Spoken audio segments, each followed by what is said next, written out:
ఎప్పుడైనా ఆలోచించారా? ఎందుకు మనం చేసే కార్యాలు, మనం చేసే శ్రమలు, మనం కష్టపడే దేవుని పనిలో ఎందుకు వెంటనే ప్రతిఫలం రావట్లేదు? ఏదో ముందు దేవుడు ఒక గొప్ప స్థితిని కల్పించబోతున్నాడు. ఒక గొప్ప కార్యాన్ని చేయబోతున్నాడేమో.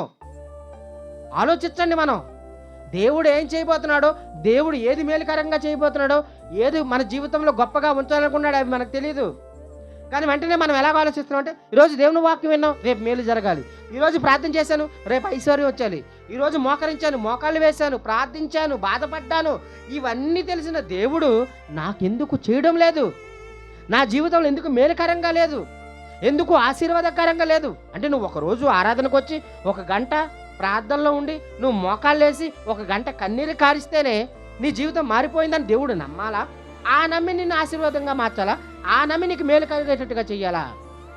నువ్వెలా బ్రతుకుతున్నావు? నీ మనస్సులో, నీ హృదయంలో దేవుని వాక్యానికి చోటిచ్చావులేవా? అనుదినము నిన్ను కనిపెడుతున్న ఆ దేవుడు నీ జీవితంలో ఏం చేయాలో దేవుడికి తెలుసు. నువ్వెలా సరి చేసుకోవాలో నీకు తెలుసుకొని ఉండాలండి.